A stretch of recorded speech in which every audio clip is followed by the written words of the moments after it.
बॉलीवुड के मुगल शहंशाह जो पर्दे के पीछे काम करते करते आ गए सामने, उर्दू में नहीं रहा कोई इनका सानी। बॉलीवुड में कई फिल्में मुगल पृष्ठभूमि पर बनती रही हैं। ये आज से नहीं बल्कि बहुत पहले से ही चला आ रहा है। इन फिल्मों के लिए ऐसे अभिनेताओं का चयन किया जाता है जो इन भूमिकाओं में एकदम फिट बैठें। कई अभिनेता ऐसे भी रहे जिनके ऊपर इन किरदारों को करने की वजह से मुगल शहंशाह का ठप्पा ही लग गया।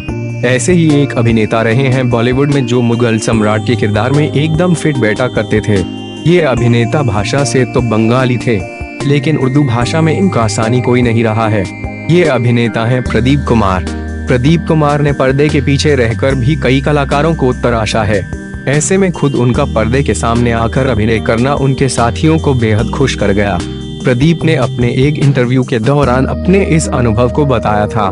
इस दौरान जब प्रदीप से पूछा गया था, आप जब फिल्मों में आए थे तब कैमरे के जरिए आर्टिस्टों को देखा करते थे, लेकिन अब जब आप कैमरे के सामने आ गए हैं, ये बदलाव आप कैसे महसूस करते हैं? इस सवाल का जवाब प्रदीप ने बेहद खूबसूरती के साथ दिया था।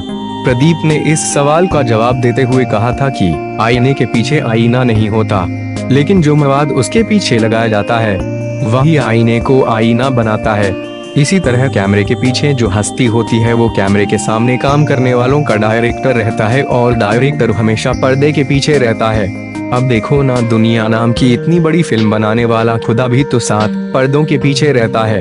इसी तरह मेरी पहली बंगाली फिल्म अलकानंदा में कैमरे के सामने आते ही असिस्टेंट डायरेक्टर प्रदीप को लगा कि आईने का मवाद खुद आईना बन गया।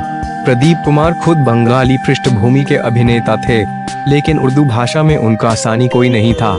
ऐसे में जब उनसे पूछा गया कि बंगाली होते हुए आप इतनी अच्छी उर्दू कैसे बोल लेते हैं, तो इसके जवाब में उन्होंने बताया था कि लोग कहते हैं कि रास्ते हमें मंजिल पर ले जाते हैं, लेकिन मेरा मानना है कि हमारे कदम के साथ हमारी लगन, हमारी हिम्मत, हमारी दीवानगी की मरहले तय करके हमारी मंजिल को सामने ले आती है।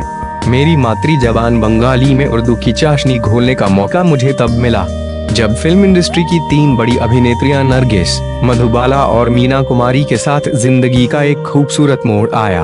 उनके परिचय के आते ही उर्दू का शौक और बढ़ा और अहले जबान साथियों ने मेरी जुबान पर उर्दू की शिरनी रख दी, और नतीजा तो सभी देख ही रहे हैं।